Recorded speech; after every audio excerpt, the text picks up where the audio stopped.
नमस्कार दर्शक बंधु आपण को आम चैनल को स्वागत। आज कार्यक्रमटी समस्त मीन राशि व्यक्ति विशेषों बहुत अधिक गुरुत्वपूर्ण रही। कहीं गुरुत्वपूर्ण रही आपण भिडटी को शेष पर्यंत देखिले निश्चित भाव में जापर। देखंतु दर्शक बंधु यही डिसेम्बर मास 16 तारिख धनु संक्रांति दिन सूर्यंकर होइछि गोचर एवं सूर्य आसी आपणकर कर्मर भाव को माने केन्द्र को जो गृह विराजमान करी आपणक कर्मक्षेत्र व्यवसाय चाकरी रे आणिबे बड़ परिवर्तन। ता सहित गुरु मध्य आपणकर त्रिकोणरु केन्द्र को गोचर करिसंती एवं गुरुंकर सप्तम दृष्टि सूर्यंक उपरे रहिबो एवं ता सहित बुध मध्य आपणकर अष्टम गृह रे रही जो अशुभ फल प्रदान करुथिले कारण कुंडलीर षष्ठ गृह अष्टम गृह एवं द्वादश गृह को शुभ बोली मना जाएनी। एही अष्टम गृह रे जे कोनोसी शुभ ग्रह रहिले मध्य अशुभ फल प्रदान करिथांती एवं बुध आपणकर अष्टम गृह रे रही जो अशुभ फल प्रदान करुथिले एबे आपणक भाग्यर गृह रे विराजमान करी आणिबे आपणक भाग्य रे परिवर्तन। तेबे आसंतु आलोचना करिबा केउ क्षेत्र गुड़िकरे आपणकर अशुभत्व रे परिवर्तन आसीबो एवं शुभ फल प्राप्ति हेबो।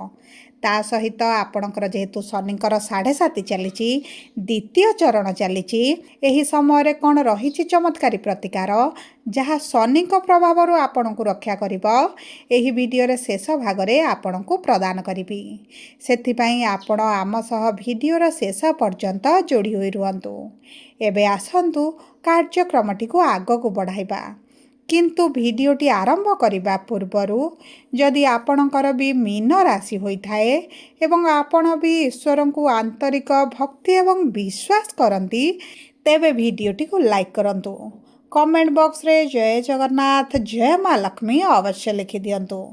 ता सहित आम सह जोगाजोग करिबा पई वीडियोर मध्य भाग रे एक व्हाट्सएप नंबर टी दिया जाइछि जो नंबर साहाय्य आपण आम सह जोगाजोग करी निजर नूतन कुंडली प्रस्तुत करि परिबे कुंडली विश्लेषण कराई परिबे किंबा आपणकर चाकरी विवाह व्यवसाय प्रेम संपर्क शिक्षा स्वास्थ्य को नहीं किछि समस्या रहिछि ताहार सहजरे एवं स्वल्प मूल्य रे समाधान करि परिबे। सेथिपाई आपण आम सह वीडियोर शेष पर्यंत जोड़ी होई रुहंतु एवं व्हाट्सएप नंबर माध्यम रे आम सह जोगाजोग करंतु। एबे आसंतु जानिबा सूर्य आपणक कर्मक्षेत्र को गोचर करी कर्मक्षेत्र रे कि भली परिवर्तन आणुछंती। देखंतु कर्मर गृहर स्वामी हेउछंती देवगुरु बृहस्पति एवं आपणक राशिर स्वामी मध्य देवगुरु बृहस्पति जी आपणकर चतुर्थ गृह रे विराजमान होइछंती एवं चतुर्थ गृहरु सप्तम दृष्टि आपणकर दशम भाव को प्रदान करुछंती जे कारणरू आपणक कर्मक्षेत्र रे मान सम्मान वृद्धि हेबा सहित आपणको पुरस्कृत करा जाय पारे आपणक कार्य को प्रशंसित करा जाय पारे आपणकर सिंसियरिटी आपणकर कार्य करिवार शैली को मध्य आपणक कर्मक्षेत्र रे प्रशंसित करा जाय पारे। ता सहित गुरु जेहेतु आपणकर सप्तम दृष्टि देबे गुरुंकर दृष्टि को जेहेतु शुभ बोली मना जाए आपणकर जो माने शत्रु थिले शत्रुता आचरण करुथिले से माने आपणक ठार दूरता बनाइबे। देखंतु बुध जेतेबेले आपणकर अष्टम गृह रे थिले आपणकर गुप्त शत्रु बहुत वृद्धि घटिथिले आपणक विरुद्ध रे कार्य करुथिले आपणको आगो को बढ़िबा पई देउ नथिले आपणक कर्मक्षेत्र विशेष भाव रे आपणक चाकरी रे शत्रु बढ़िबा सहित जदि आपण व्यवसाय करूचंती आपणक व्यवसाय रे मांदा परिस्थिति आनिथिले आपणकर आग भली एतेटा व्यवसाय होई पारु नथिला समस्तकर व्यवसाय आगो को बढ़िबा सहित आपणकर जेउंटे थिला सेठी रही जाईची किंबा आपणकर लॉस रे जाउची आपणकर अर्थ हानि हेउची विभिन्न प्रकार आपणक व्यवसाय रे समस्या आपणकर बढ़ी जाइथिला किंतु बुधंकर गोचर गुरुंकर दृष्टि एवं सूर्यंकर गोचर आपणकर व्यवसाय रे एवं कर्म क्षेत्र रे आनिबो बड़ परिवर्तन। एही समय मध्य जदि आपण सरकारी रिलेटेड किछि कार्य करूछंती आपण जदि सरकारी चाकरी करिछंती किंबा सरकार संबंधित किछि कार्य करूछंती आपण को बड़ डील मिल पारे सरकारी क्षेत्र रे आपण को सफलता मिल पारे आपणकर जदि किछि बड़ प्रोजेक्ट मिलबार थिला ताहा मध्य प्राप्त होई पारे किंबा आपणकर जदि किछि अर्थ सरकार पाखरे ଫସିକି ରହିଛି ଆପଣଙ୍କୁ ପ୍ରାପ୍ତ ହୋଇପାରୁନଥିଲା ତାହା ମଧ୍ୟ ଆପଣଙ୍କୁ ମିଳିପାରେ। ତା ସହିତ ଆପଣ ଯଦି ଏହି ସମୟ ମଧ୍ୟରେ କୌଣସି ଜାଗାରେ ଅର୍ଥକୁ ଇନଭେଷ୍ଟ କରନ୍ତି ତେବେ ମଧ୍ୟ ଆପଣଙ୍କୁ ସେଥିରେ ଉଚ୍ଚ ଫଳ ପ୍ରାପ୍ତି ହେବ। କିନ୍ତୁ ଦର୍ଶକ ବନ୍ଧୁ, ଯଦି ଆପଣଙ୍କ କୁଣ୍ଡଳୀ ସପୋର୍ଟ କରୁଥିବ ତେବେ ଆପଣ ଅର୍ଥକୁ ବିନିଯୋଗ କଲେ ଆପଣଙ୍କର ଅର୍ଥରେ ଲାଭ ଘଟିବ। ଯଦି ଆପଣଙ୍କ କୁଣ୍ଡଳୀ ସପୋର୍ଟ କରୁନଥିବ ତେବେ ଅର୍ଥହାନି ମଧ୍ୟ ହୋଇପାରେ। ତେଣୁକରି କୁଣ୍ଡଳୀକୁ ବିଶ୍ଳେଷଣ କରାଇବା ବହୁତ ଅଧିକ ଜରୁରୀ ଅଟେ। ତା ସହିତ ଯଦି ଆପଣ ନୂତନ ଚାକିରିର ସନ୍ଧାନରେ ଅଛନ୍ତି, ନୂତନ ବ୍ୟବସାୟ କରିବା ପାଇଁ ଚାହୁଁଛନ୍ତି, ତେବେ ଆପଣଙ୍କ ପାଇଁ ଅତି ଉତ୍ତମ ସମୟ ରହିବ। କାରଣ ସୂର୍ଯ୍ୟ ଆପଣଙ୍କର ଦଶମ ଗୃହରେ ବିରାଜମାନ କରିଥିବାରୁ ଆପଣଙ୍କର ଊର୍ଜାବାନ ସହିତ ଆପଣଙ୍କ କର୍ମକ୍ଷେତ୍ରରେ ଆପଣଙ୍କର ଚାକିରି ସମ୍ବନ୍ଧିତ ଯାହା ବି ସମସ୍ୟା ଅଛି ଆପଣ ତାହାକୁ ସମାଧାନ କରିବା ଆରମ୍ଭ କରିଦେବେ। କିନ୍ତୁ ଆପଣଙ୍କୁ ଆପଣଙ୍କ ବାଣୀ ଉପରେ ଟିକେ ନିୟନ୍ତ୍ରଣ ରଖିବାକୁ ପଡ଼ିବ, କାରଣ ଆପଣଙ୍କ କଥାର ଅନ୍ୟର୍ଥ ମଧ୍ୟ ବାହାର କରାଯାଇପାରେ। ସେଥିପାଇଁ ଆପଣ ଯଦି ଯେତେ ମଧୁର କଥା କହିବେ ଏବଂ କମ୍ କଥା କହିବେ, ଆପଣଙ୍କ କର୍ମକ୍ଷେତ୍ରରେ ଆପଣଙ୍କ ପାଇଁ ବହୁତ ଅଧିକ ଶୁଭଦାୟକ ରହିବ। ଏବେ ଆସନ୍ତୁ ଜାଣିବା କିପରି ରହିବ ଆପଣଙ୍କର ଆର୍ଥିକ ସ୍ଥିତି। ଦେଖନ୍ତୁ, ଅର୍ଥର ଗୃହର ସ୍ୱାମୀ ହେଉଛନ୍ତି ମଙ୍ଗଳ, ଯିଏ ଆପଣଙ୍କର କର୍ମକ୍ଷେତ୍ରକୁ ଗୋଚର କରିଛନ୍ତି। ଆପଣଙ୍କ କର୍ମକ୍ଷେତ୍ରରେ ଉନ୍ନତି ହେବା କାରଣରୁ ଆପଣଙ୍କର ଆର୍ଥିକ ସ୍ଥିତିରେ ଧୀରେ ଧୀରେ ପରିବର୍ତ୍ତନ ଆସିବ।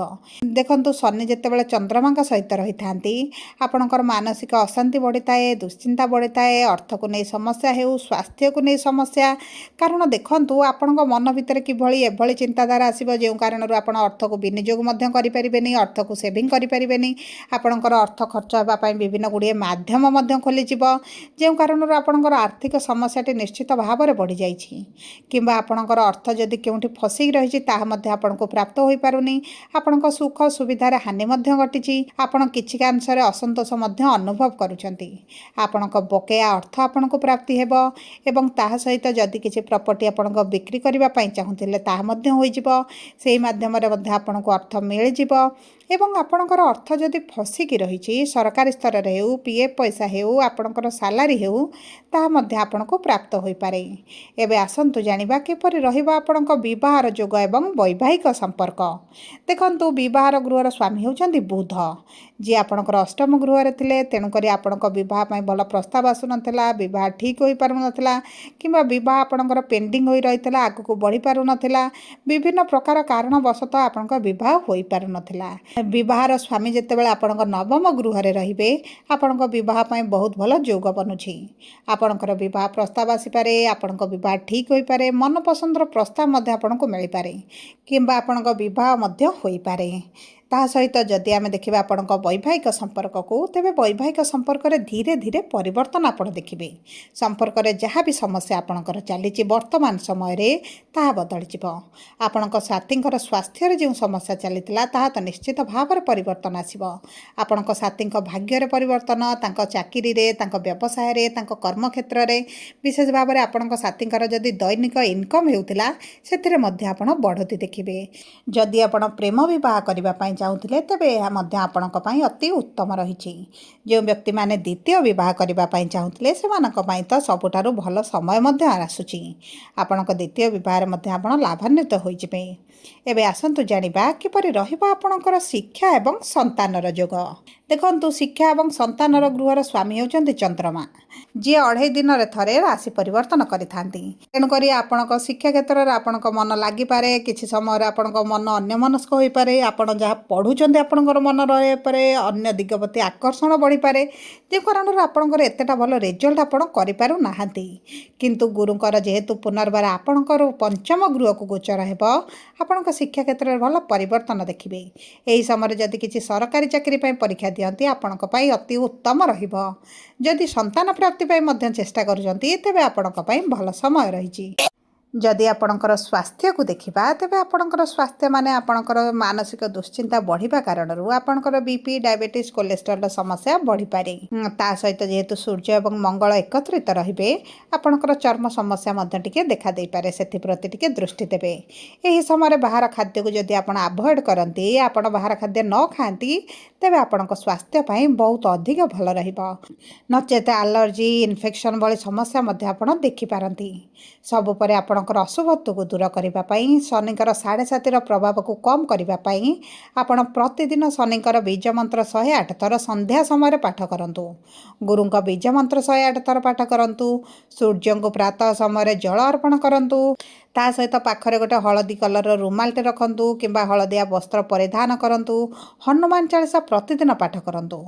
ଆପଣଙ୍କର ଯଦି ଶନିଙ୍କ 7.5ର ପ୍ରଭାବ ଅଧିକ ରହିଛି କିମ୍ବା ଆପଣଙ୍କ କୁଣ୍ଡଳୀରେ ଶନି ବହୁତ ଅଧିକ ଖରାପ ରହିଛନ୍ତି, ତେବେ ହନୁମାନଙ୍କ ମନ୍ଦିରରେ ଆପଣ ପ୍ରତି ମଙ୍ଗଳବାର ଶନିବାର ଦିନ ସିନ୍ଦୁର ଅର୍ପଣ କରିବା ସହିତ ଚମେଲି ତେଲର ଘର୍ଷଣ ମଧ୍ୟ ହନୁମାନଙ୍କ ପାଦରେ କରନ୍ତୁ। ଆପଣଙ୍କ ପାଇଁ ଅତି ଶୁଭଦାୟକ ରହିବ। ଯଦି ଆପଣଙ୍କର ମୀନ ରାଶି ହୋଇଥାଏ, ତେବେ ଭିଡ଼ିଓଟି କିଭଳି ଲାଗିଲା କମେଣ୍ଟ ବକ୍ସରେ ଲେଖି ଜଣାନ୍ତୁ। ଯଦି ଆପଣଙ୍କ ପ୍ରିୟଜନଙ୍କର ମୀନ ରାଶି ହୋଇଥାଏ, ଭିଡ଼ିଓଟି ତାଙ୍କ ସହ ସେୟାର କରନ୍ତୁ। ଯଦି ପ୍ରଥମ ଥର ଆମ ଚ୍ୟାନେଲକୁ ଆସିଛନ୍ତି, ଚ୍ୟାନେଲଟିକୁ ସବସ୍କ୍ରାଇବ୍ କରନ୍ତୁ। ପାଖରେ ଥିବା ବେଲ୍ ଆଇକନକୁ ପ୍ରେସ୍ କରନ୍ତୁ। ଧନ୍ୟବାଦ।